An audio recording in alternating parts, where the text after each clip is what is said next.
What up, what up? It's ZDJ Grey, your boy, here with a little sneak peek of something I've been cooking up in my Grey Music Factory, aka my bedroom.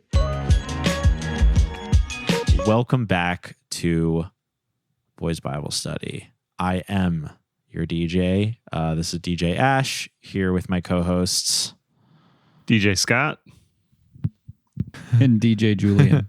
Yes, and our special guest today, DJ Pretty R1cky. Welcome. Hi, thank you. Hey, okay, so we have a very exciting Christian movie to review, and you listening at home will understand very soon why we invited our friend Ricky on to talk about it with us.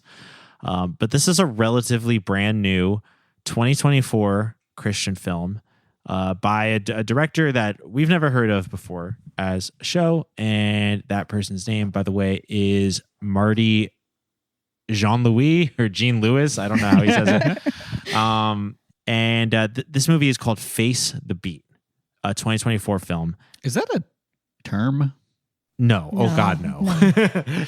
You said it with such emphasis at the end of the movie. I was like, I didn't think it was, but then I was like, they just is that like up. a term, a music term? Yeah. I mean beat, of course, but like nothing like, honestly, it's very confusing because those words have different meaning now, because like when we say like the face is beat. Oh, so true. You know, in the queer community, that means that like your makeup looks really good. Yeah. So I would say if it's attempting to like sound cool and contemporary, it already just kind of fails. Yeah. Well, it's funny you say that because I don't know if I realized this movie was from 2024. Yeah, it's new. Yeah. That's crazy. I know. Aesthetically, it's giving something very different. I know. More to say on that, because I have some thoughts about that. Mostly the movie that it reminds me of the most, which I'm sure we'll talk about some, is We Are Your Friends, the Zac Efron movie. Yes. This felt like a remake of that almost. It felt like Christian We Are Your Friends. More to say on that in a moment.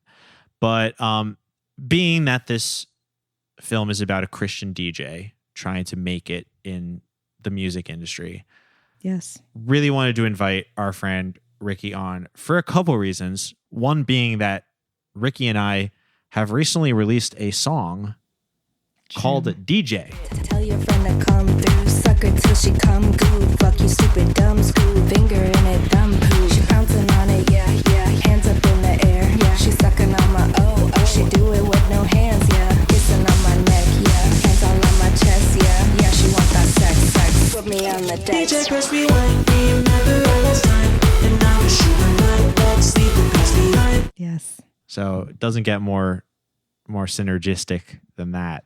Check out DJ by Ash Nerve, by Pretty R1cky featuring Ash Nerve. It's a really good song. We're working on a music video. It's a bop. It is a bop. The video is coming soon.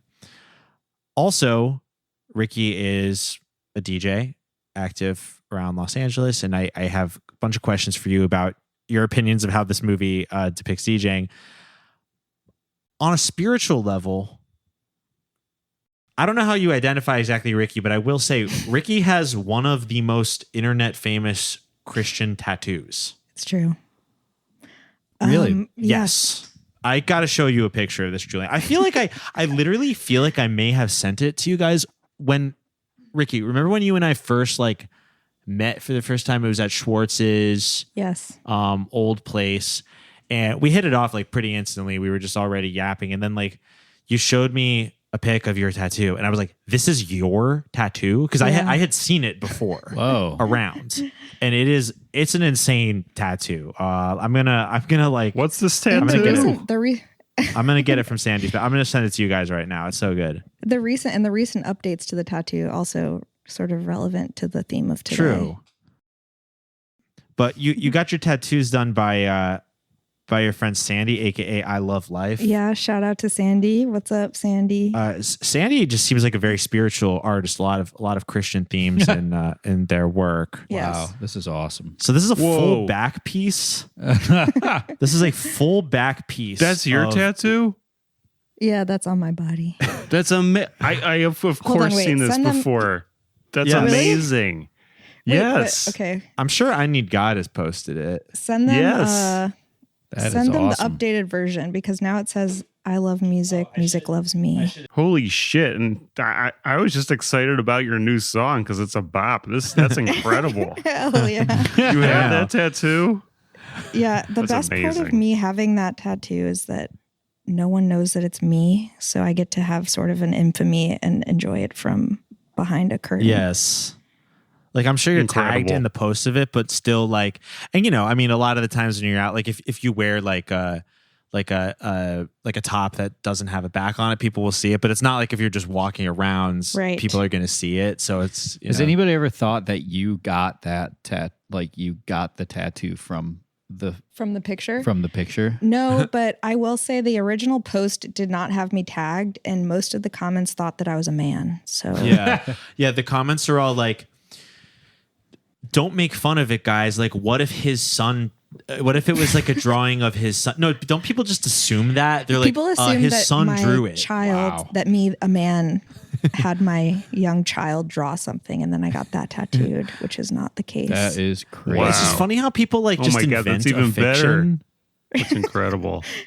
Yeah. Like, people don't understand something, and so they just like confidently invent a fiction for what they think happened and just Right. post that that's the case. They're It's like, just guys, not don't true. laugh. What if he's retarded?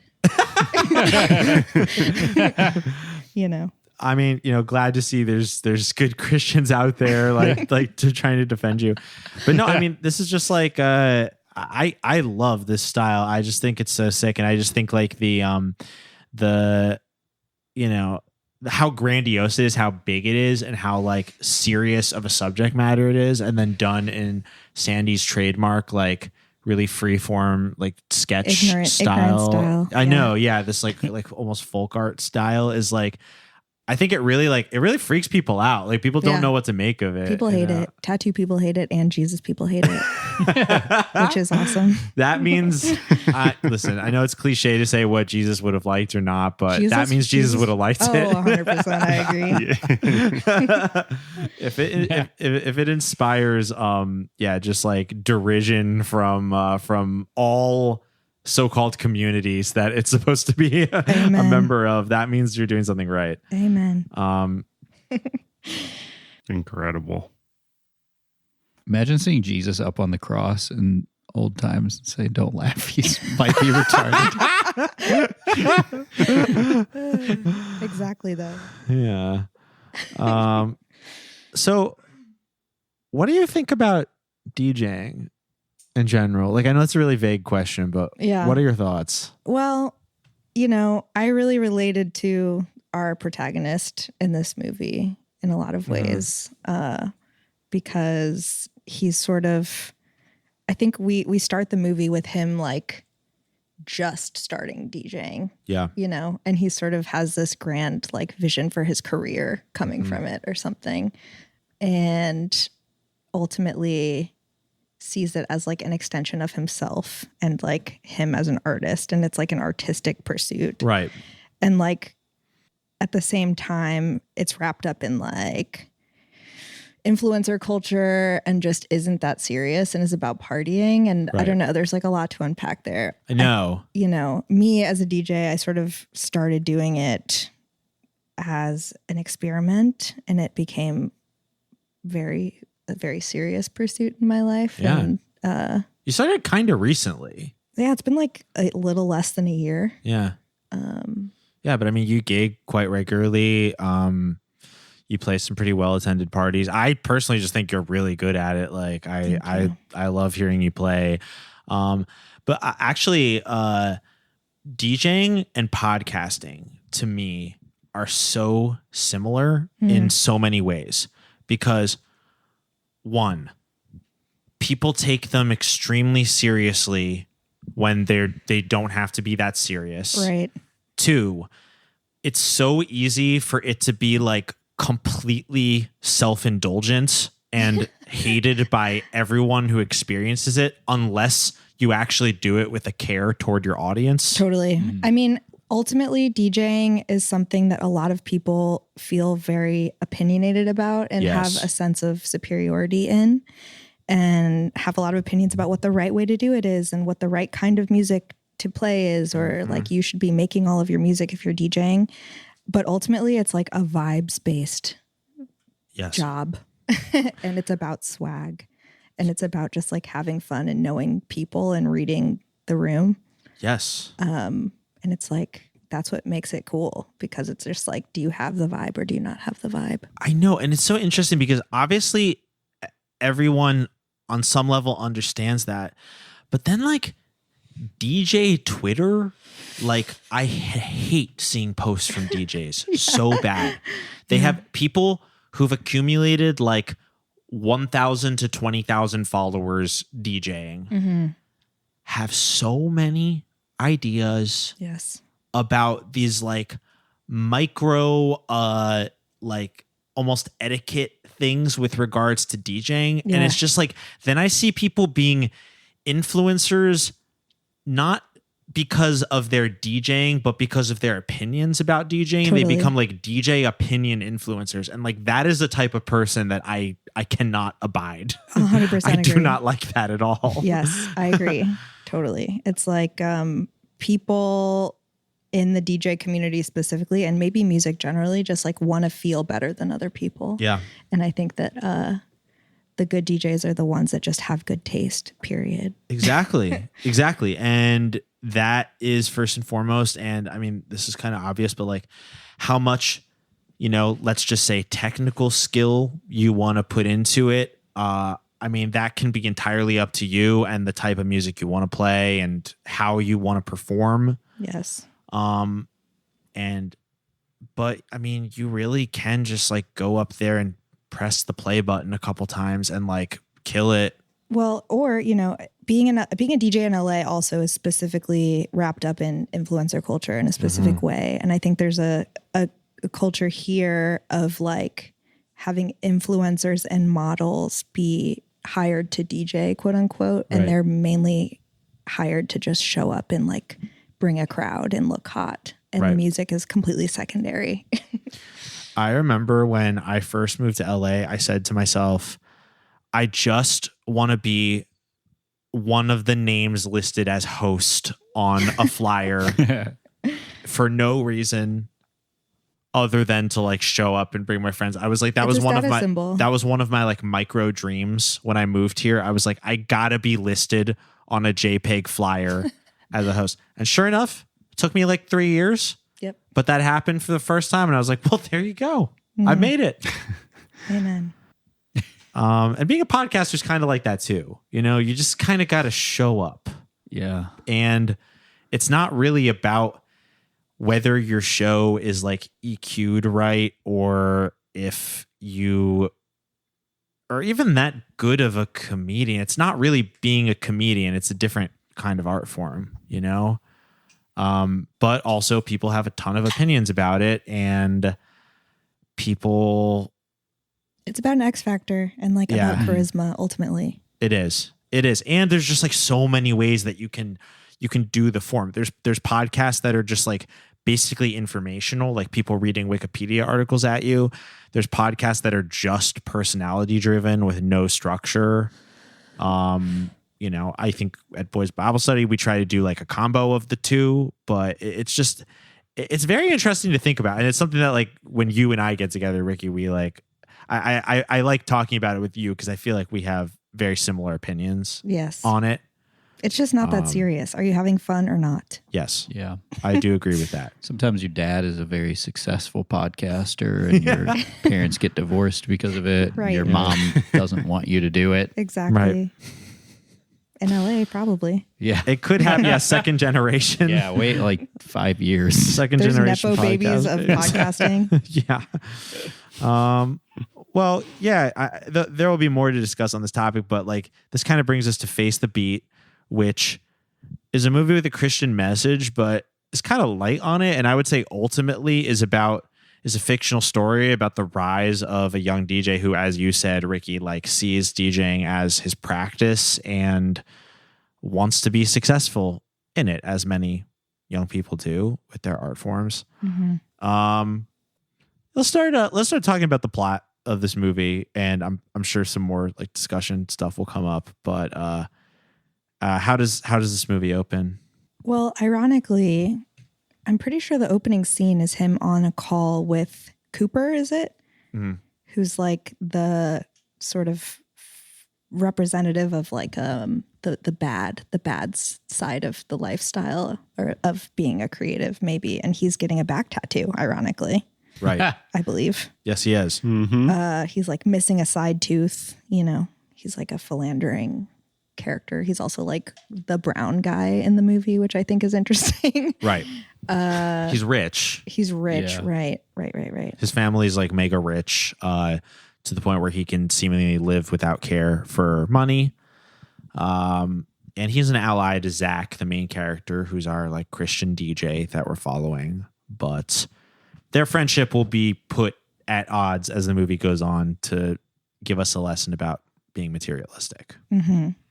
But yeah, so he calls Cooper and he's like talking about his first gig. Is that right? Yeah, sounds right. Her name is Brianna. Right? Isn't it the most beautiful name you've ever heard? You remember that girl from our party? There have been way too many parties and even more girls, Coop. You're gonna have to be more specific. My little birthday fiesta last month. There was this girl, she was sitting by the pool. She had a red dress, long legs. Okay, look, it doesn't matter. The point is, she's incredible, and you're gonna meet her tonight. Tonight? Yeah. A little party at my new crib. We got a christen the place just right. So a housewarming party. No, man, just a few friends, a little get together, get some drinks, some good music. Usual. Music? I can hook you up with a guy with a killer playlist and some bumping original tracks. Yeah? Where'd you meet the guy? Dude, are you serious? I just playing. I said, ow! And you can't be moving. Where are you? I'm at the tattoo joint on Broad. Tattoo? Cooper is like getting a girl's name tattooed. Brianna. And yes, Brianna, the influencer girlfriend. And then he like goes to see his girlfriend who's wearing like a Nirvana shirt at the cafe. Which is very Zoomer of her. To me, this movie is about how Zoomers want to escape the rat race by becoming digital creatives. And like, why wouldn't they? Yeah. I mean, everyone wants to. But I feel like Zoomers particularly like, okay, so what I'm about to say is people younger than Zoomers, but like, I'm pretty sure there was a poll that like kids nowadays, instead of saying they want to grow up and become like doctors or police officers or whatever, now they say they want to become YouTubers. Like that's just like what every kid wants to do. Yeah. And I felt like, this is about like young adults, but I felt like this was probably depicting a definite reality about something that like in every average friend group, you have like the kid who is trying to be a DJ YouTuber and like the girl who's trying to be an influencer. Yes. And that's just like their main career ambitions. Yeah. And there's this tension that's introduced at the beginning with the mom who's going through some kind of economic struggle. And we find out that his dad is his problematic father is some kind of musician who found some success and like has left the family. Yeah. And to follow his pursuits. And so he is facing this core tension of like, well, my mom's poor and I need to make money, but I really just love music and want to be a DJ. It'll be the end of the week before we can get groceries. I made oatmeal. And we're out of coffee. What you doing? Just looking at options. Options for what? The landlord, he raised the rent again. I swear, I think he does this for his own amusement. So we have to move? Yeah, Zach, that's how this works. We don't pay the rent, we get kicked out. Man, and right now, our funds are limited. No, but it can't be so bad that we can't afford our rent. It's not just the rent.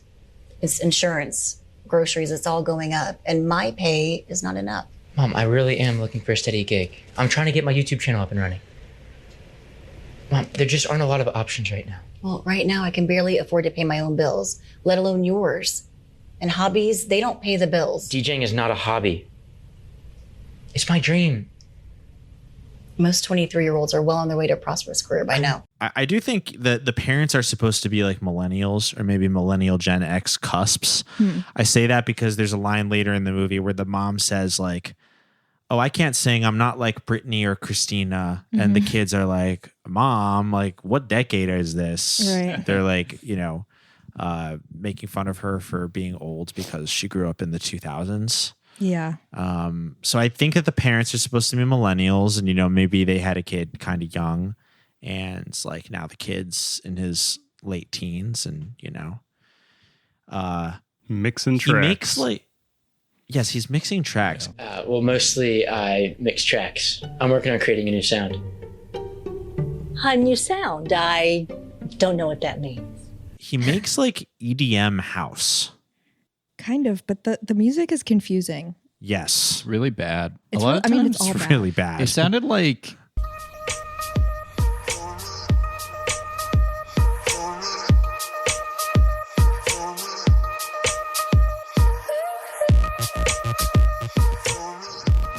instrumentals to like 2010s like indie music, but with like half of the tracks turned off. Right.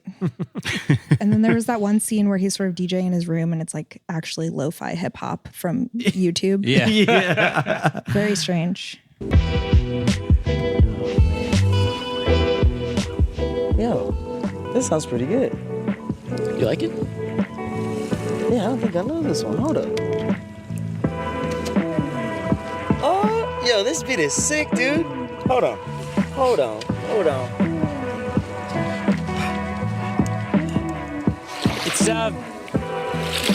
It's mine. You did this? Yep. No way, I don't believe it. What? Yeah, the movie didn't really like see it important enough to build character by having him. I mean, obviously they're using like stock music, but if they were being a little more clever, they could have like tried to pick stock music that was in a similar genre so he could have like a personality as an artist, but they didn't do that. So they just made him play like electronic instrumental music of, like literally the shit they play in my coffee shop or, but you know, really popular DJ music does sound like that nowadays. I am routinely shocked. Does when it? I click, some of it does. Not the lo-fi hip hop as much, but like chill, like house stuff. Like I sent some shit to Tom that like Twitter just like fed me a video like shows by this DJ with a like I don't remember his name, but it was some like really stupid name, like are always a vibe. And I clicked on it and it was like a 20-year-old white guy like dancing really dorkily on stage to just like fucking chill house music and like a huge crowd. And I was like, who are these people? Yeah. The children of oil barons. Yeah. Right. By oil barons for oil barons. Truly.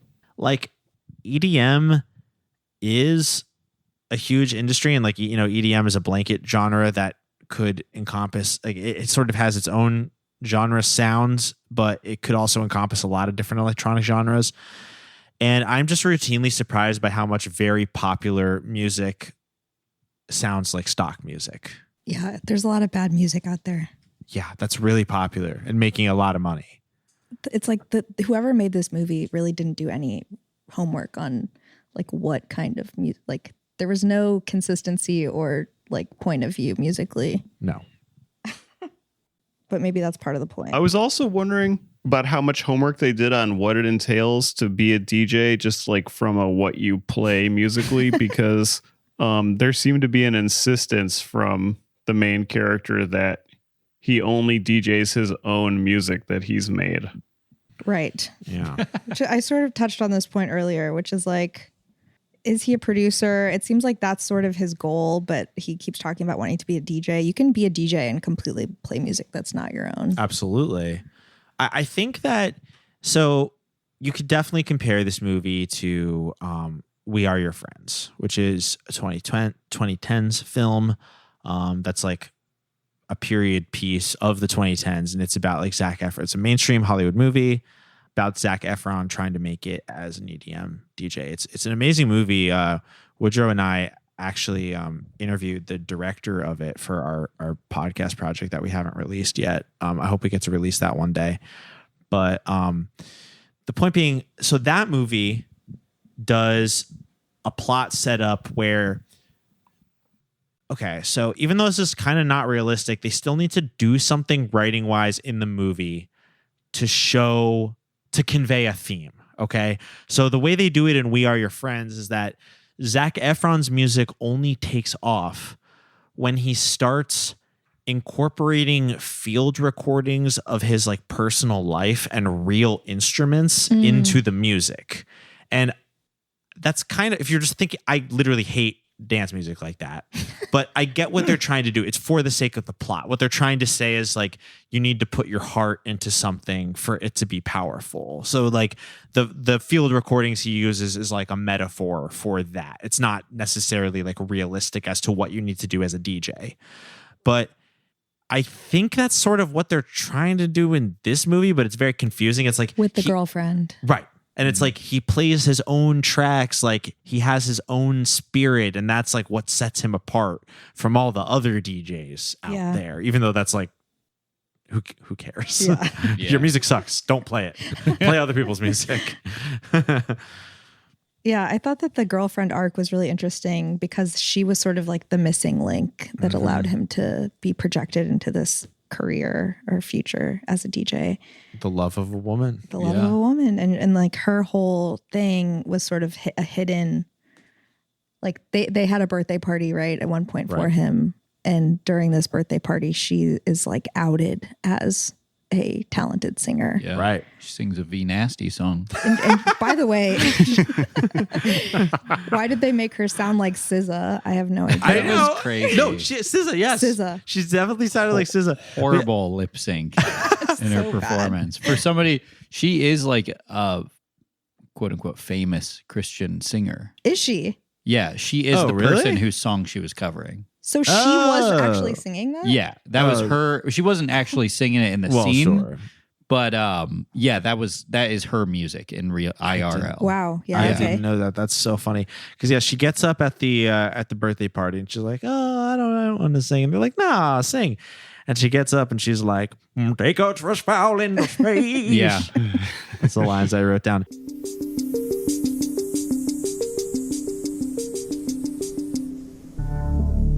Take a trust fall into space in a place without the rain. Blue, hear the still small voice that says you were wonderfully made.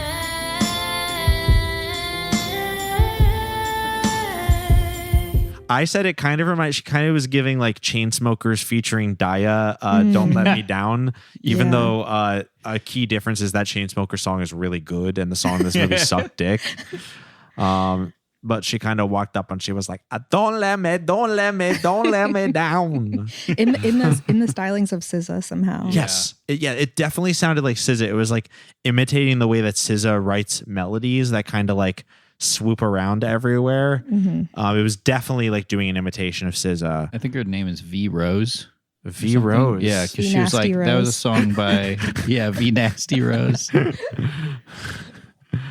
Wow. Yeah, that was fascinating. And like the whole thing of like, she doesn't really care about being a musician, but like her talent as a singer is sort of an extension of his dream and talent as a producer in the movie. Right. That birthday party was in their weird made Airbnb. my skin crawl. Yeah. Your friends surprise you with like you're going out to a club and then they're like, "Oh, we got to go back real quick. You forgot something," and it's a surprise birthday party that is just those three friends and then your divorced parents, Right? Doing karaoke in a fully lit together. Yeah. Yeah. And Fully three of the lit, like- people don't want to do karaoke. Yeah. Right. Yeah, that's more of a punishment than a birthday party. But he seemed to really appreciate it. You saying that, Ricky, made me realize, like, I think that could be like a conservative message tucked in this movie. It's like, only through the power of like the chaste monogamous love of a young man and young woman, can artistic beauty reach the rest of the world? Like you have to like be unlocked by your mate. I mean, they're not married in this film. They don't even touch or kiss in the movie, or maybe there's one kiss. I think there's a kiss. Yeah, they kissed. They kissed. They did. They kissed on the horse outing. Yeah. It's like closed mouth kissing. Yeah. Like which means they're probably dating in real life based on the types of movies that are on. Oh, that's a good channel. point. That's a really good point. Yeah, because Ricky, we've encountered many movies where like the male star of the movie will have gone on record by being like, I only kiss my wife, therefore my wife must be the like leading lady in this movie. Sure. Yeah. Which, hey, we get it. Yeah. It's funny though, because like the movie neglects that it ignores the fact that is to a certain degree unfortunate that like to succeed as an artist commercially, you like most of it is just networking. Sure. Yeah. Like it's who you know. Well, there was that one linking and building scene with that teenager. Right. I'm working on creating something unique that marries the cool with the kosher. Bro, that sounds awesome. What kind of mixer do you use? You know equipment? Yeah, man. I want to be a record producer. Right on. Well, I'm currently using an old hand-me-down, but I'm saving up for the XDJ RX3. You're gonna do that sick. I'm trying to convince my mom to get a new interface. James. Oh yeah? Which one? I want the Apollo, but... James, honey, that's enough music talk today. Oh, well, you got Insta or Snap? Yeah, of course. Yeah, I'm experimenting with some lives right now.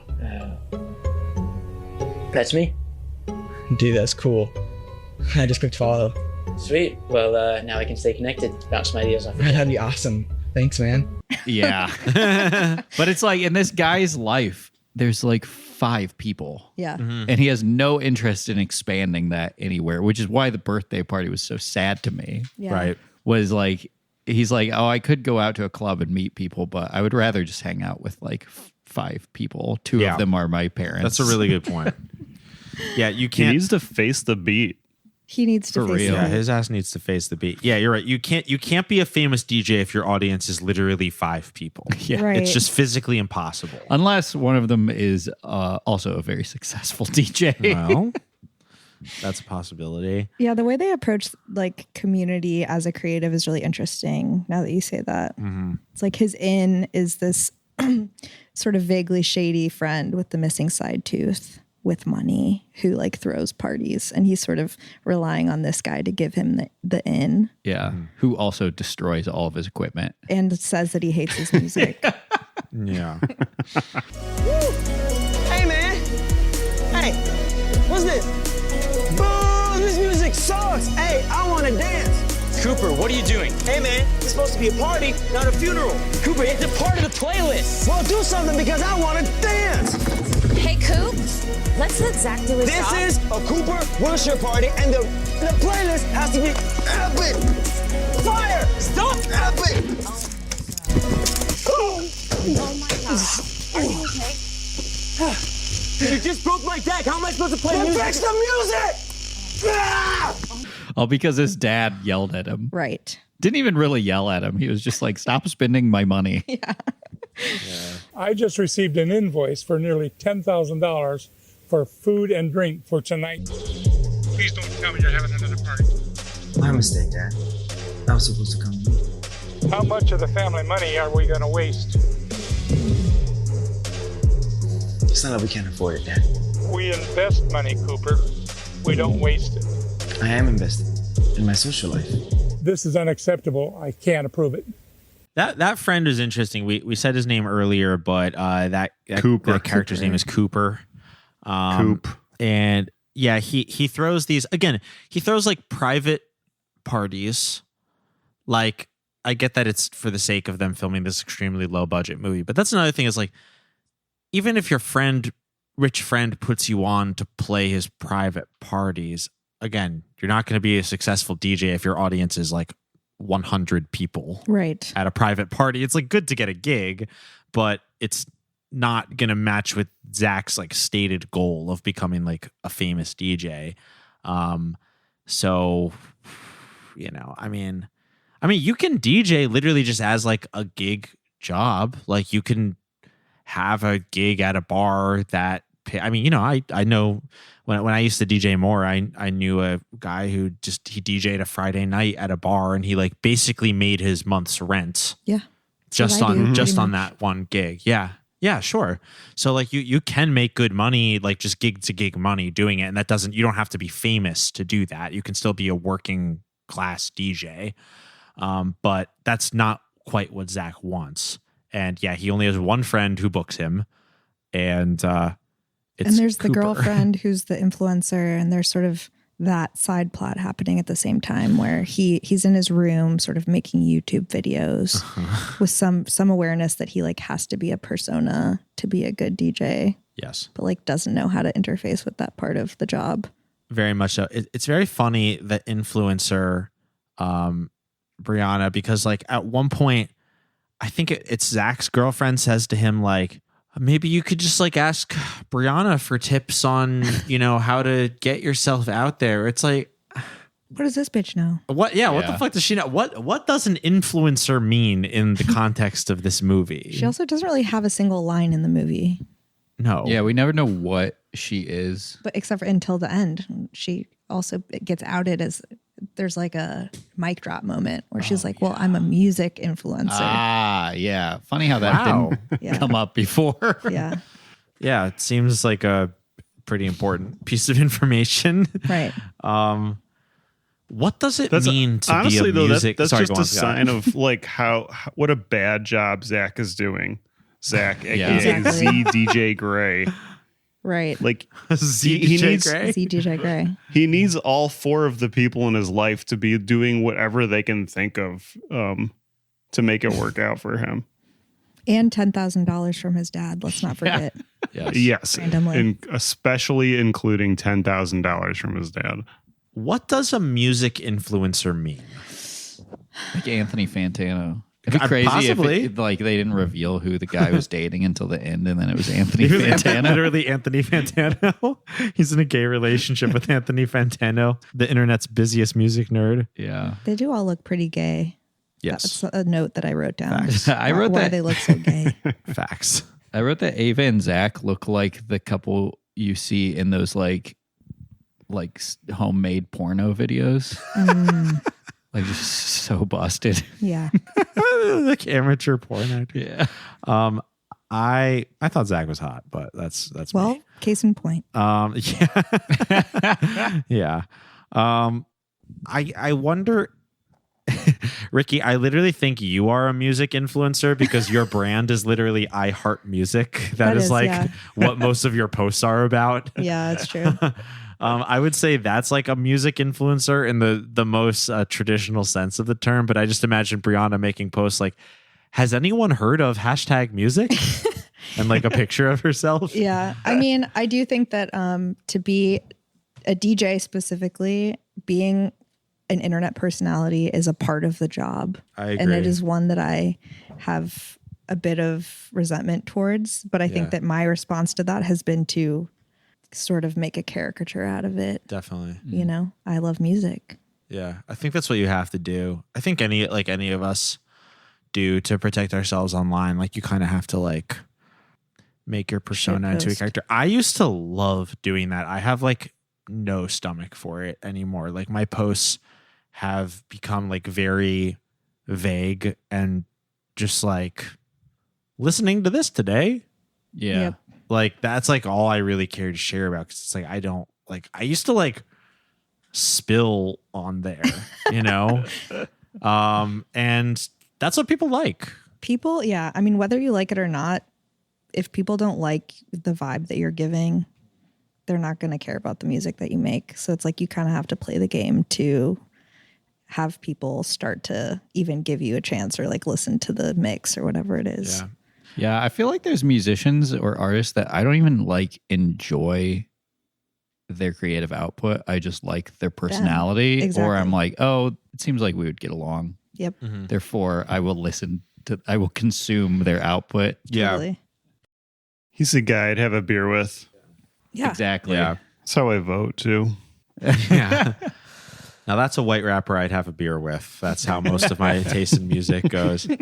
Yeah, I think it's one of those things where it's like I think your approach to it is pretty healthy because it's just like, okay, we could sit there and like drag our feet and be like like this, like making an internet persona thing, like it's so stupid, like I'm above that or whatever. It's like, okay, if you're not going to play the game, that's your choice. But like, you're basically saying, I don't want to do this. Yeah. I mean, to be clear for all the listeners, I am not an influencer by any stretch of the imagination. Well, but I am someone who loves the internet and has a clear understanding of what its role is in my job as a musician and a DJ. And I think that the two go hand in hand, unfortunately, or fortunately, I don't know. It's just a part of the game. And our guy, Zac, understands that to some degree, I suppose. Yeah, he does, but he approaches like being a persona in this way. How can I really describe it? But it's just like people who think that you get popular online just by like posting a video, right? Saying like, hey, what's up? This is me. Like, listen to my music. Like, people are just like, I don't get it. Like, I'm making all these posts. Yeah. Like, why aren't people? It's like, well, people need to see the posts. Yeah. Yeah. People are going to like you solely by the virtue that you're doing the thing you want to do. That's which true. is just not. That's like, you want a I feel like participation people trophy. like you more if you act like you hate what you do. Right. Well, that's kind of true. That's part of it. But it's also like, doing the thing often and loudly and like obnoxiously is kind of like what makes you become the thing. Like, you can talk about being a DJ or a musician all day long, but until you're just like doing it and putting it out frequently, then you just become the thing. Mm-hmm. Very true. Totally. Yeah. He's not watching any reality TV whatsoever. No. Clearly. No, these are lessons you learn if you're schooled. I wish there was he's like not grounded in any like reference to an actual like cultural element. You know what I'm saying? They don't ground him in like a culture. No. And then he's just randomly Christian. And then he's just randomly Christian also. Yeah. As a way of him, just so he can be like, to Coop, be like, you can't just buy my friendship back. You have to go to church with me. Right. And that's basically the full extent of the Christian message in this film. Yeah, Coop is like, I don't need Christianity, I'm rich, and then that's never revisited. Yep. Coop, wait up. Dude, I told you I don't need this, okay? This is not my thing. Slow down. What's going on? Dude, I don't need church and I don't need God. You understand? Cooper, it's okay. I have everything I need, all right? I have money and that takes care of everything. You understand? Well, it's actually kind of funny because I 100% assumed that this movie was going to somehow explore like the contradictions that might arise from like wanting to pursue a career in the secular arts, right, with your morals as a Christian, and like maybe Zac would have to make a compromising choice. I don't know. This is just like 101, like movie writing, the most cliched movie writing ever. A big gig on the same night as like a midnight mass or something. Right. That would have been, yeah. And you'd have to choose between the two, and he goes to midnight mass and meets like a guy who's like, oh, I'm actually having a party for my youth group. Would you DJ at that?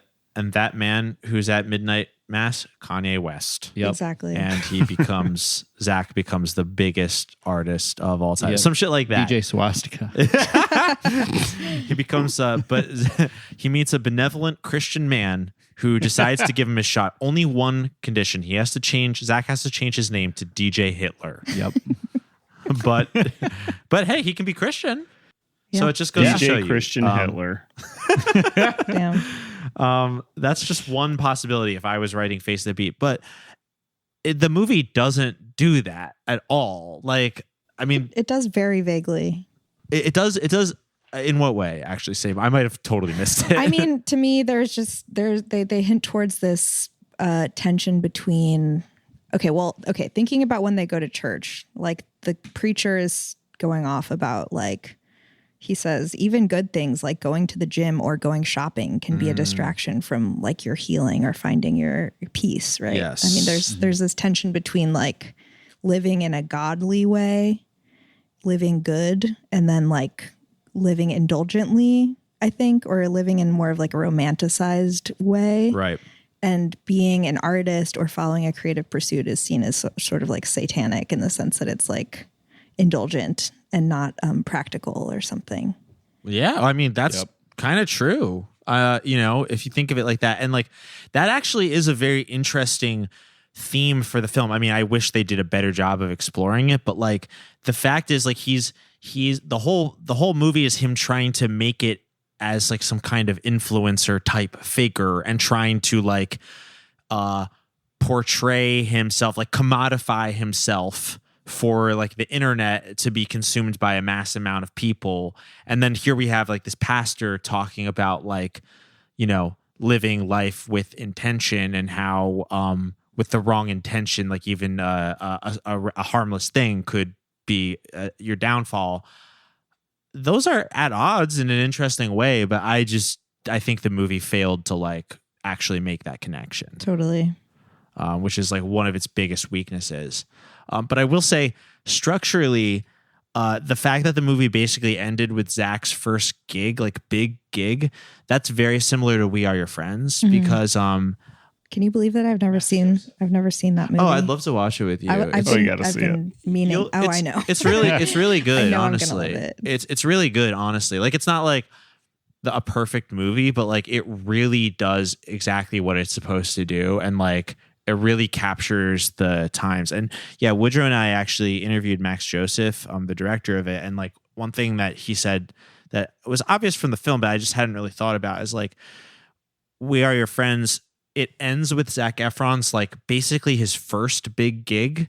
Like it doesn't show the climax of the film is not Zac Efron's made it. Like if you know anything about the music industry, you know that like, although it's really hard to get to the level of success that Zac Efron achieves in that movie, there's still so many levels above that like people get weeded out at every level. Like him getting the gig that's the climax of We Are Your Friends does not mean he's set as a DJ. It just means that he's gotten further than a lot of people ever will. Right. So I do think it was kind of interesting that Face the Beat also ends with a lot of promise. Like the movie is trying to show you like, oh, he's made it now. He's going to do it. But he's really also just starting out. Yeah. He's just getting his foot at the door, which that's interesting. Yeah. You know?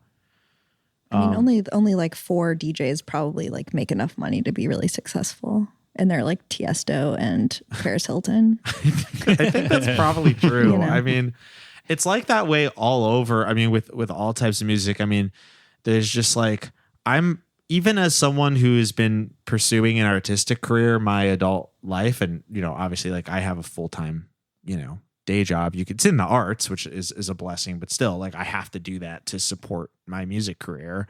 But I'm frequently surprised by like I'll just follow someone on Twitter who I know is indie, but I just assume is like way more established than me. And then they'll say something like, yeah, like having trouble with the rent this month or like whatever. Yeah. Like that shouldn't surprise me anymore because I've been doing this for so long and I know so many artists, but like it does really surprise me. Yeah. Or people who were in famous, I don't know. There was a member of a very famous 2000s indie band that I know of who just made a post that was like, starting my new career as a therapist, like blah, blah, blah. And I'm like, damn, you went on like international tours and had like hits and stuff like that. Like, it's hard to remember that like, that does not mean you are set up financially. Yeah. What was the band?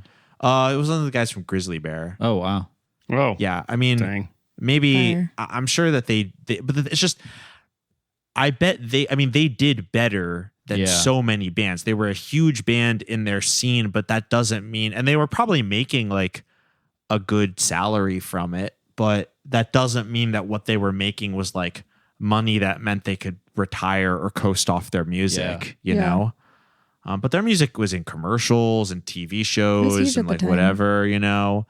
But yeah, one of the guys from that is like a therapist now. He's in his 40s.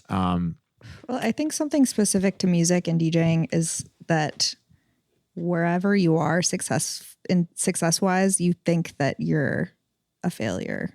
That's and very that is interesting. part of the messaging of the movie, maybe. But I don't know. I mean, like you said, I've only been DJing for like a year. I had somebody like yesterday DM me asking like, how do I get into this? Like that happens pretty frequently. Where people are treating me like I'm some sort of expert or something. And I'm like, I don't know what the fuck, I'm like, you tell me. decently good at this or whatever. And I play a few gigs a month and that's cool. But it's like, everybody thinks that they're not shit. And then someone else thinks that you're like the hottest shit. Yeah, it's so true. Well, now you can just link them to this movie. So that's cool. Right. Yeah, we have a blueprint right here. Yeah.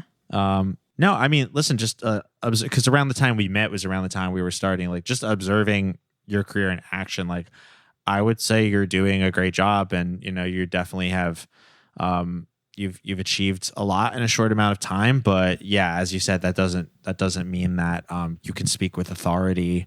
And I don't try to. I think maybe that's what makes me approachable in that way is because I don't pretend to be an expert. I don't really trust anyone who pretends to be an expert about almost anything. Yeah. Because like I'm always shocked in any field or aspect by the people who are willing to speak authoritative. Basically the complaint I had earlier about so-called DJ Twitter. Like the people who will be like, if you show up to a gig and like blah, blah, blah, like you are not a good DJ or whatever. Be like, who the fuck? Who are you? What the fuck are you talking about? Right. Where did you get this opinion? And how do you have such a lack of shame to put it out there as a fact? Yes. I mean, and that discourse is what kept me from starting DJing for like years. Yes. It's so discouraging. It's meant to be discouraging. Yeah. Like those people might not individually know that that's their goal, but like that is their goal. They're they feel bitter in some way, even if they have achieved some success. So they want to make it feel, they want to gatekeep it and make it feel like unapproachable for others. Right. And yeah, I agree. I know I've said this to you a million times, Ricky, but like I'll never forget my friend Sarah, who taught me how to DJ and was like basically my booking manager when I started. She showed me how to DJ on a Wednesday. And that day she said, okay, you can play at the club on Saturday. I was like, this Saturday? She was like, yeah. I was like, I was like, we played for like 15 minutes. She was like, yeah, who cares? You're fine. Play on Saturday. Like, it's not that big a deal. It's really and not. People are online being like, you better be like doing this and this and this. And it's like, no, no. Yeah.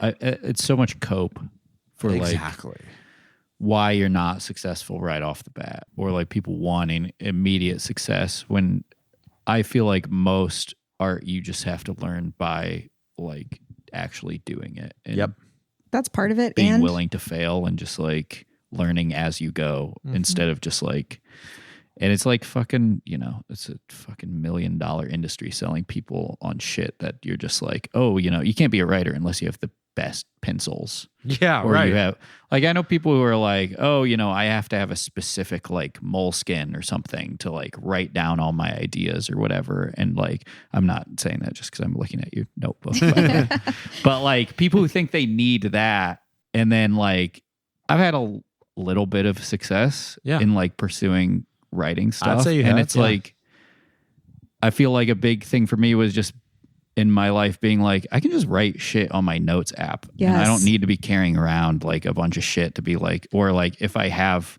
a fucking like, if I go to CVS and buy like 50 like tiny notebooks, I can just like have those scattered all around the house and just like write whenever. Totally. And those are the artists that I personally like have the most respect for.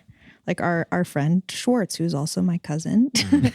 This man does not know how to use CDJs really. And like has been DJing for 15 years probably on his Newmark controller and his laptop that's from like 2007. I saw Bobby Beethoven DJ a few months ago with Apple wired headphones. Like, oh, that's sick. Like, dude, like that's the shit that gets me excited. No, me too. It feels especially prominent in like music, where you can just be like, so many people are just like, oh, you have to have the nicest stuff to actually be a musician. That held me back for a while when I was younger, like worried about that. My friend Rook, my bandmate, I don't know what brand, but she mixes on like cheap earbuds. That's how she does all her mixing. And her stuff is pretty popular. Like, yeah, it's very freeing in any art form to just like just to give yourself permission to just not be hard on yourself and be like, the only tool I need to be creative is myself. Yeah. Or just like let yourself experiment and let that be the driving force. I know. And like at the end of the day, like I said, I think it's an X factor thing, and people want to see you fail because they don't have the tea. Yeah. Yeah. I don't have the tea. It's like, do you have it or not? You're also just setting yourself up for failure if you spend a shitload of money on something and you're not like making money off your art within like the first 3 months or whatever. You're going to feel like a fucking total failure. Yeah, totally. Yeah. If you invest in stuff like that, you better just be doing it like for your own personal satisfaction, not because you think that like it's going to be a gateway into some kind of financial success. Kind of just have to admit to yourself you just like to have toys. Yeah, sure. Which is nice. If you can afford them, then like go for it. But don't go around telling people like you need to buy nice Well, shit. that's it. Yeah. Exactly. So stop doing that. Yeah. Listeners. Yeah. But I think it's great that we've been able to have such a discussion about art based on this movie that really didn't have much to say about art at all or Christianity. It really did make me think about it though. It did. No, it did. Because there was something so immediate and relatable. And I mean, it just reminded me of, as I said, people who like leave YouTube comments like, I'm an up and coming rapper. Like, check out my YouTube channel or whatever. And I was like, and you know, the heavy burden of carrying on the legacy of your problematic creative father. Wow. Yeah. So true. You feel me? Yeah. I couldn't tell. Well, the movie it was funny how the movie kind of like stumbled into some like truths about like commercial art where it was just like the end of the movie ends with a voiceover being like, let this be a lesson if like don't listen to the haters and just like believe in yourself and face the beat. After that night, I could tell I was on the verge of something great, something epic. Despite all the odds against me, I had to believe in myself, and so do you. So keep fighting for your dreams. Don't give up.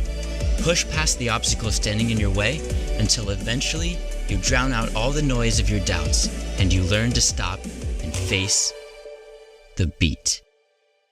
He succeeded, quote unquote, because he got $10,000 from his dad, who was already connected in the music industry. Right. But then he completely ignores that. The movie just is like, well, that has nothing to do with. Can we his talk about the success. $10,000 for a second? Because I have so many questions. Yeah. First of all, why? First of all, why? Second of all, like when they kept sort of talking about, well, what are you going to do with the money? He was like, I'm going to invest this in my future as a DJ. I'm like, what? So what does that mean? For what? So does that mean one promoted post? One like, promoted post on Twitter? TikTok, yeah. And then like some, I don't know, like splice samples or something. Like, I don't know. Yeah. He also had to buy all the equipment back that his friend broke. No, he didn't. His friend gifted him a new Oh, and he mixer. accepted it? I was under the impression that he refused it. Because but I guess he took it. He took it before he went to did on the church. first sentence, and then the second sentence. Then his friend was like, "You sure you don't want it?" And he was like, "Well, yeah." He's like, "Let me throw this inside real quick before I go to church." Right. Okay, I'll make it quick. I want to apologize for the other night. I was acting like a total jerk. Okay, I was drunk, but look, man, there's really no excuse. I'm sorry. It was supposed to be a big night for me. You know, and if I could go back in time and fix it, I would, but since I can't. What's this? Dude, you can't just buy me things and expect me to forgive you. So, you don't want this mixer? I didn't say that. He was like, So yeah, he was like, buy what me did he back. use And then it he's for? like, but it's the thing you need. And he's like, oh, yeah, well, I want it then. Okay. It's also Yeah. funny how the movie was like trying to be like, nobody supports me, but it was really just his mom being like, Yeah. hey, you said you were going to like get up at 7 a.m. and like look for jobs while you were a DJ too. Yeah, and he didn't do that. His mom was like a fascist bitch at the beginning. But then she softens up because music brought them together. But she's the only person in his life. Like the dad is like, yeah, he should be a DJ. Yeah. And there's this whole thing about like, oh, my dad, you know, he got really successful, but then he made some bad business investments or whatever. And that's why his mom is like, you can't become a DJ. She should be like, well, just be smarter with your money. And also the dad is still rich. Yeah. It seems like it. The dad there was no consequences to any of his actions except the parents got divorced. Yeah. I was confused by the trajectory of Coop's haterdom. Yeah. Like at first Coop was sort of like, your music sucks. And like literally was pushed to the point of ripping the cords out of the CDJ at the party. Right. Yep. And then eventually sort of got to a point where he was like, you know what, man, you're sick actually. I didn't really understand Didn't get it at first. I don't know. Yeah. Every time he did that, he vocals. was drunk. Every time he did That's that, he was true. drunk. Yeah. Right. His mind was And clouded. Alcohol is what the kind of- devil's juice.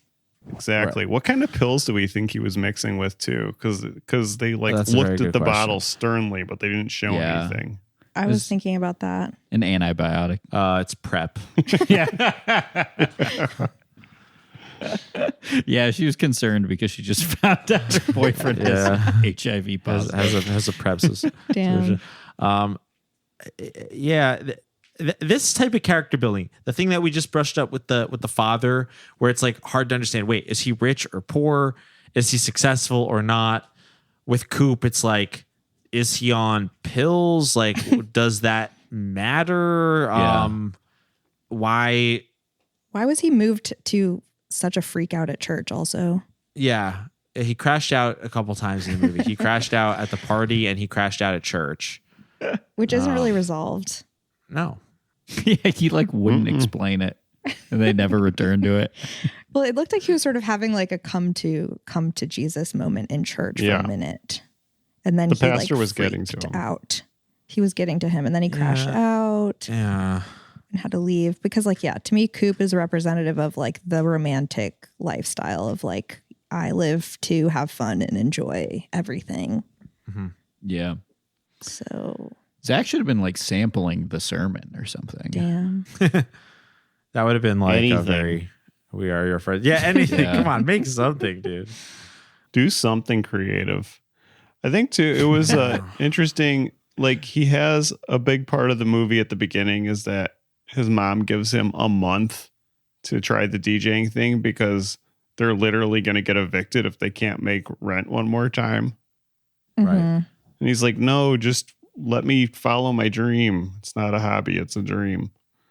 Right. And then he's like going to bars or whatever to get DJ gigs.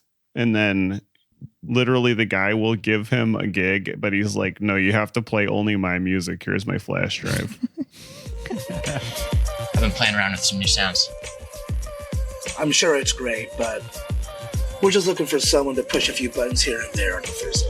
If you just play track number 1, I know you'll love it, Listen, man. you're just not a good fit, kid. Keep it. In case you're ever looking for something new. He says like, I need to create music, not just be a run of the mill DJ. So he has some sort of like awareness of what kind of DJ he wants to be, I guess. Yeah, he could do both. You can Right. He could do one while he works towards the other. True. Right.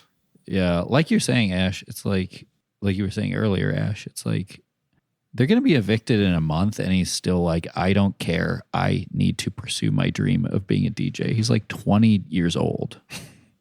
I think it's okay to take a month off and find a job and then go back to DJing when money's a little more stable. Well, it's true. Yeah, the movie has, again, a kind of confused but ultimately like fatalistic idea about like success and jobs and stuff like that. I mean, he's supposed to, this is the way that a lot of young people feel, and his mom kind of reinforces it because there's a line I wrote down earlier in the movie where she says like, most 23-year-olds are well on their way to a prosperous career. Yeah. Totally. No, not true. Especially not in this. I'm 31 and my main job is DJing right now. It's really hit home. Yeah, for sure. It's also funny coming from like a millennial parent. I know. This movie to be like, most 23-year-olds I know are rich and successful. Also, it's by the like, way- what the fuck was that? Also, Yeah, what are you this talking about? bitch can't even pay rent. Like, come on. Okay, it's not like she's successful. She has a kid.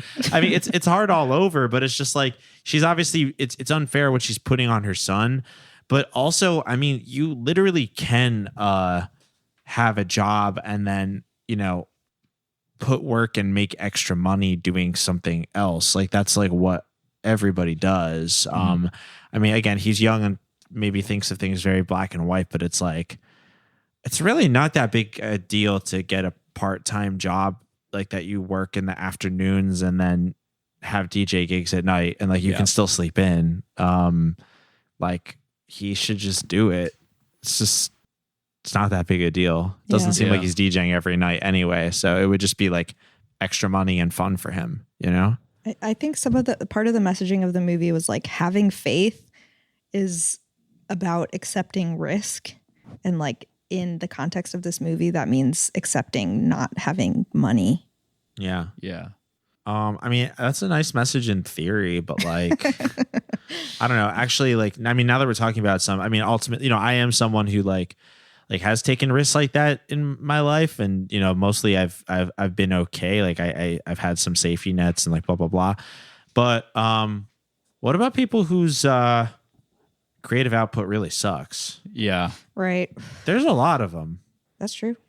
Maybe those people should get a job. I don't want a job though. It's funny because they really should say that. Like, believe in yourself as long as you're good at what you do. But what's funny? It's like that actually, like, that sounds like it's kind of cold, but this is like literally true. Like what is good is so different to so many people. It's like sometimes I hear some shit and I'm like, this is washed. And then like I find out that I'm by far in the minority of thinking that. And like a lot of people think something is good, or like something can find an audience in a weird way, or like there are so many different ways, like on the internet, for instance, that you can like get people's attention. And there's people, there's qualities that like I might think someone is, for instance, really annoying, but a lot of people online just like gravitate to what they do. Like I guess what I'm trying to say is I or any one person am not the judge of what is good or not. So like basically everyone should take a chance, but also like I think you probably have to like evaluate how your stuff is landing in your own life. I think there's also two different kinds of creatives. There's people who enjoy it, and then there's people who literally can't not to do it. Mm-hmm. Yeah. And those people like will live by their art until they die, and whether or not they make music or make money is just sort of like an aside. Oh, that's true. Yeah, I know people like that. It's funny. Zach. I would not. That's so Zac. Yeah, that's so Zac. Maybe that's funny. I would not put myself in that category. I mean, I've been making art since like I was conscious, basically, but I can do other things. Like I'm not so like unoriented toward, like, for instance, having a job, that it's like impossible for me to hold down a real job or whatever. Like I'm very able to compromise in certain ways. I felt that way for a long time, and now I don't. Yeah. I don't feel like I can compromise. It's like almost a problem. Should we? Can we talk about the relationship between God and music?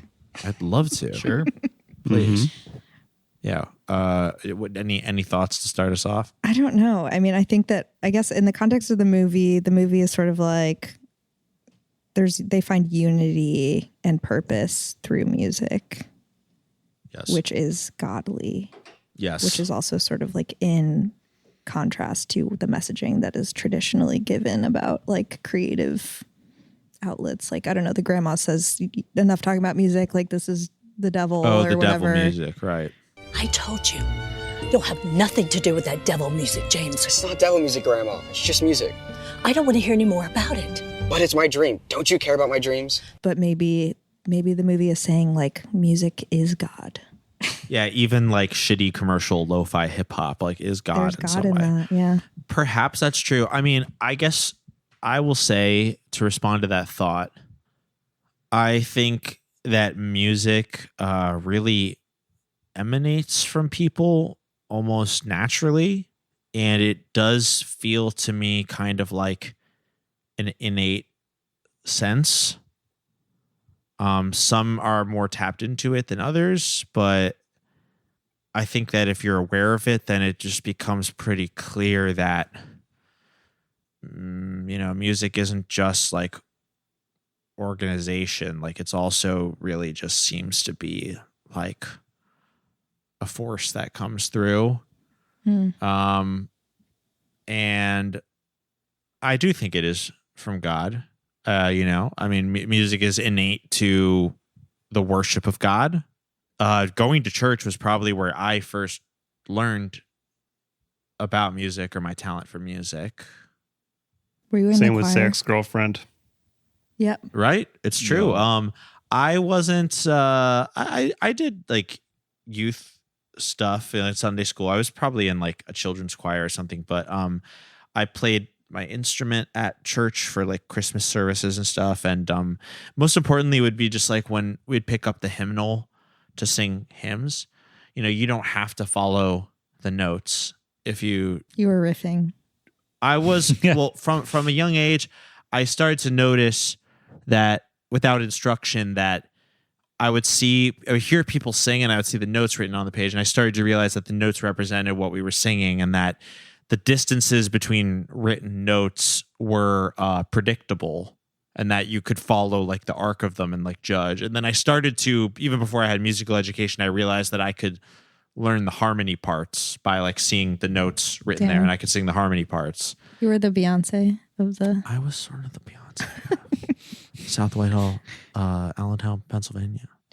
Damn. But this is to say that I think that's very common. I think religion and music in young people, like those things are intertwined, and it's where a lot of people like get started. It's kind of all over the place, but that's my response to what you had to say. Yeah. I don't know. I feel like I've had a spiritual awakening in conjunction with my entrance into the music world. And totally. I don't know. I think that music gives form to the human experience and human interconnection in a way that is like very unique to that form. And it's like, it feels otherworldly to me. And like, it just gives texture to something that is intangible. I agree. I also think that the social function of gathering and dancing, and like specifically like the rituals around like consuming dance music, even though they are associated with like vice and, intoxication and stuff like that. I think that's God too. I would agree with that. But I think that that's like very important. And everyone here is a big music fan. On this podcast? Yes. That's all right. Yeah. Both Julian and Scott, I would say, are extremely knowledgeable about music, even if it's not like the primary artistic way that you express yourselves. Yeah. Don't even talk to me till I face the beat in the morning. Exactly. Yes. Exactly. I mean, when Scott and I first met, it was basically just us. We just basically listened to like Gucci and Waka Flocka until like 5 a.m. or whatever, and talked about our favorite V Rose tracks. Yeah, we talked about our favorite V Rose tracks. So I have to do a V Rose V Nasty mashup. I fear. Oh my god! I fear that it's coming. Yeah. I did. I had a coworker once. This was a hotel job, and I was a bellman, and he was a doorman, and I got along with him pretty well. But it came up at some point where we're just like, it was a slow day or whatever. And I was just asking him about what he listened to. And he's like, I don't listen to music. And I was like, what? I was like, right. But like on the radio, like what stuff you hear you like? Because I was just like stunned. He's like, yeah, no, I don't listen to music. He's like, I was like, well, what does that mean? Like, you just don't like music. He's like, yeah, you can't opt out. He's like, I just listen to the music that's in my heart. That's all I need. And I was like, wow. Period. Well, that's interesting. I mean, that's kind of a beautiful answer, but yeah, but also, but that's like opting out of eating food or something. Yeah, like you can't really do that. Yes, I mean, I guess you technically can, but would you? Scott's texted us something here. A V-Rose track. Yeah. But especially now, you can't escape music. I know. Now, whether you want to or not. TikTok is sort of oriented around music. Yeah. It's like that, or even like just any space you go to, like bar, restaurant, store, music playing all the time. Right. That's true. Yeah. I feel like there are days where I'm like, I wish there was no music because I can't fucking go anywhere without hearing this stuff. I can't face the beat today. It is, yeah. it is. I mean, being exposed to sounds that you don't want to or need to hear does feel like pollution. Yeah. Do you remember the last song that came on where you were like, I'm being subjected to this? Ooh, the last song where I was being subjected to. Probably in like an Uber or something. Yeah. Honestly, today, oh yeah, definitely an Uber. Honestly, today at the gym, they were playing like, they were just playing just like, the best way I could describe it is like generic Latin dance music. And I was like, this doesn't like, not like, it didn't have like seemingly any personality to it. It was just like, had like drums and like tropical drums and like a guy yelling in Spanish. And it didn't really seem to be any point to it other than it was high energy. And I was like, okay, like, can we stop playing this? I'm trying to listen to one Playboy Cardi song on repeat right now. Which, by the way, you're off the Saw Baby.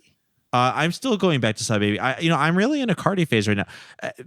Everyone here knows this, but how I listen to music is I listen to basically one song at a time. Yeah, same. Yes, I think this is important to making music.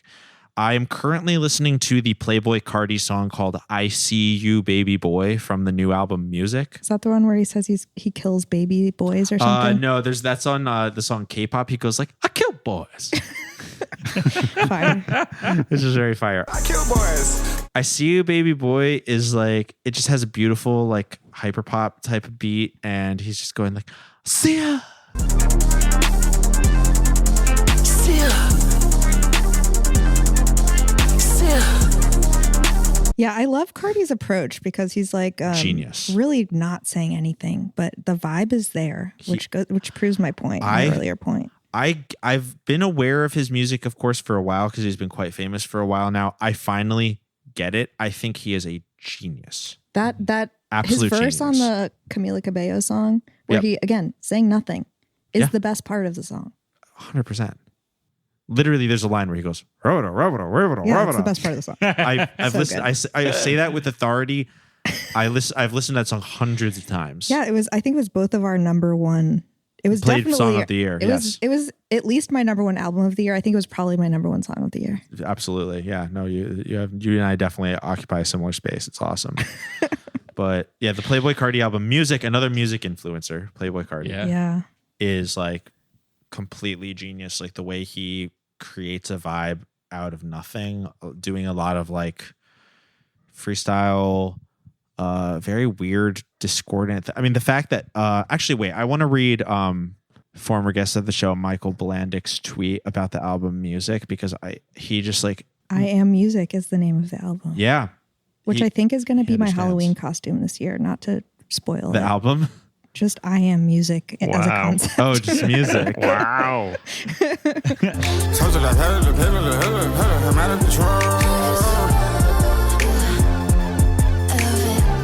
I did think that was going to be an element in the movie. I thought like when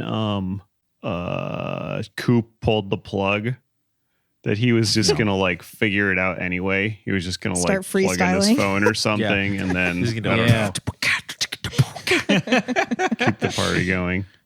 Yeah, there was not a lot of improvisation except for the girl at karaoke, I guess. I don't know. No, it was also really annoying that when he like played at the gig, he got out to the mic and he was like, okay, well, I don't know what to say. It's like, bitch, you're a DJ. Press play on the music. Wait, just so we don't... Introing all your tracks. Here's a funny story about this song.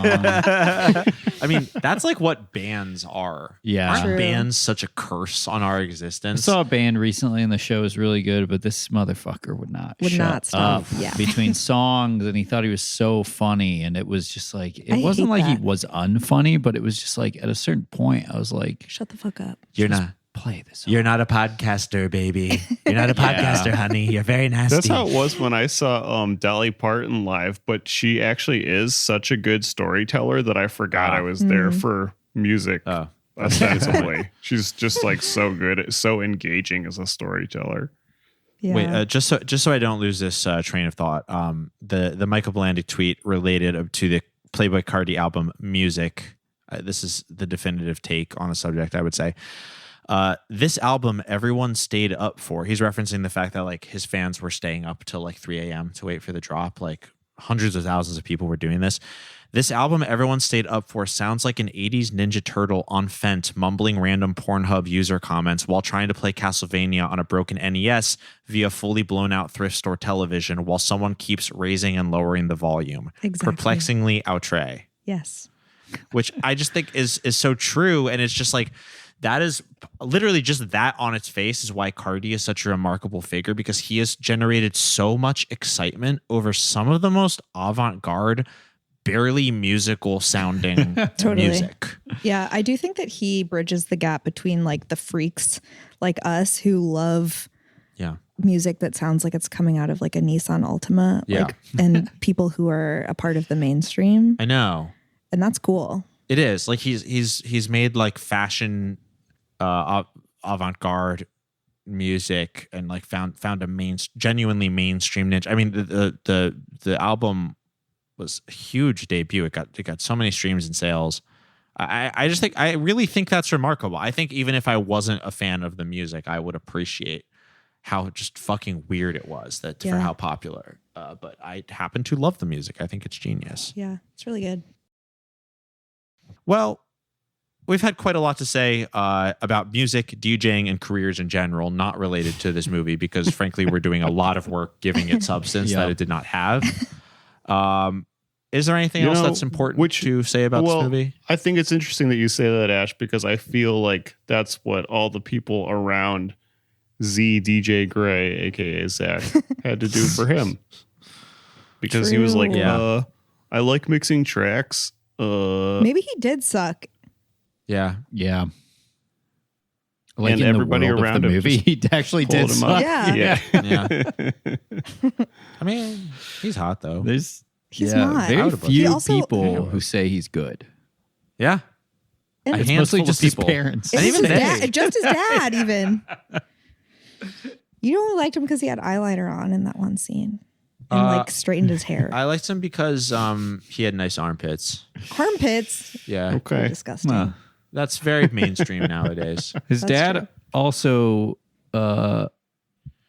christened him DJ Spin. Yes, that must To the exist end. already. Come on. There's got to be a DJ Wait, Spin. wait, for okay, real. wait. But he was remember- like, "This is the missing piece to your success. Is your name is DJ Spin?" And then he Right. gave him $10,000. Yeah. I mean, that's all it takes. Yeah. Do you remember the moment where the girlfriend was like, who do you like? Do you think you can get as good as like DJ something? I don't remember who she said. She was like DJ Tiesto or what? I keep talking about Tiesto. And then he's like, how do you know who that is? Whoa. You remember? She women- like is yeah. outing herself as someone who like kind of knows about music. Yeah. She lists That's two interesting DJ names that I certainly have never heard of. Are they Christian DJs or something? Maybe. Well, we can put the clip in or something, but she says like, Can I ask you something? Of course. Do you really think that you have what it takes to be the next DJ Promote or a meme? Maybe. Wait, how do you know DJ Promote Meme? I know things. DJ Living Waters. Ooh. That's good. Someone here has to take that. DJ Living Waters. Julian, that might be. Should I start a second act? I think so. This is DJ Living Waters. Yeah, that's kind And of I can fire. sample Ray Comfort. Bro. Yes. Is it true you're an adulterer?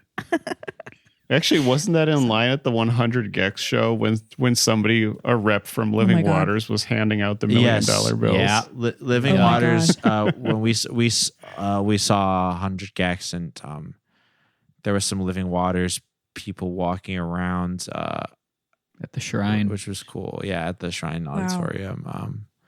It's just funny for 100 gags. Yeah, famous St. Louis representatives. Shout out to St. Louis. Right. Yes. A lot of talent under that arch. Hey. Yeah. True. I love that city. Same. Shout out to them. Shout out to us. Nelly, me, Sexy Red, So Drove, and 100 gex, and Mark So Drove. McGuire. And Mark Market McGuire. and Theater. Let's rate this film. 5 big booms. What is the official Boys Bible Study rating of Face the Beat? I'm going to give it 2 turntables and a microphone out of 2 turntables and a microphone. That's all you need. Wow. $10,000 Yeah. well spent. Yeah. 5 big booms from me, for sure. Yeah. 5 big booms. Wow. I am going to give this 2 large glasses of whiskey and a couple mystery pills out of 2 large glasses of whiskey and a couple mystery pills because Face the Beat had me faced. I was moved to drinking by this incredible movie. That's amazing. This movie really deserved that and then some. I'm gonna have to give this film that caused me to think quite a lot about my own music career. I'm gonna have to give it 2 out of 2 divorced parents at karaoke. Because they sang karaoke, and you know what? They were pretty washed.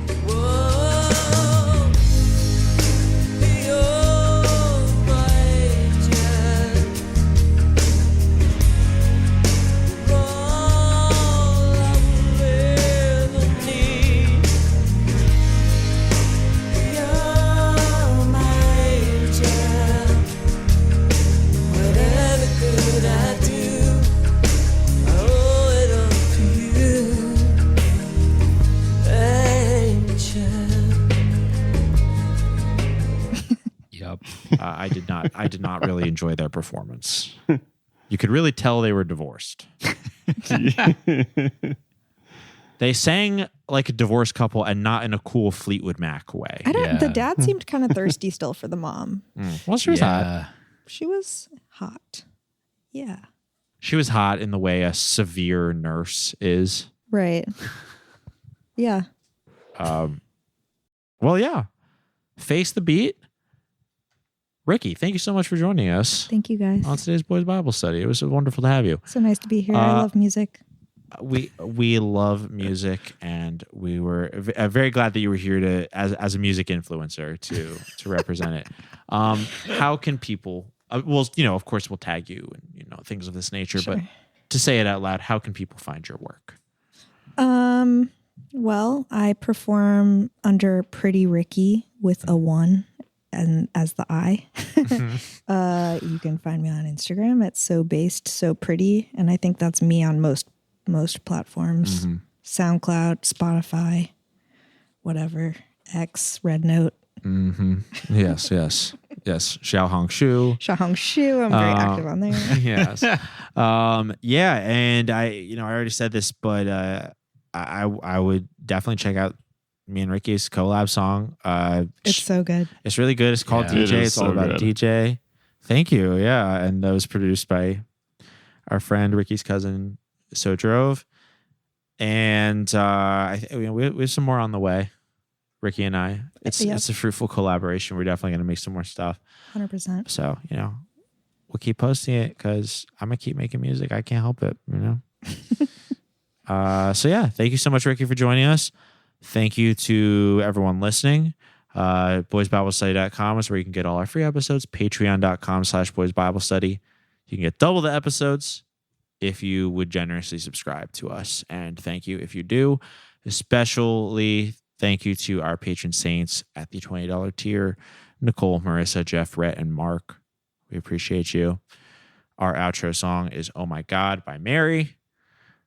So from all of us here at Boys Bible Study, myself, Ash, my co-host Scott and Julian, our guest today, Pretty R1cky, we would like to say, peace be with you. And also with you, all of you. Forgive me, Father, for I have sinned. I feel your loving me, it's coming from within. Oh my God, my devotion is so unwavering. Divine emotions when you enter me.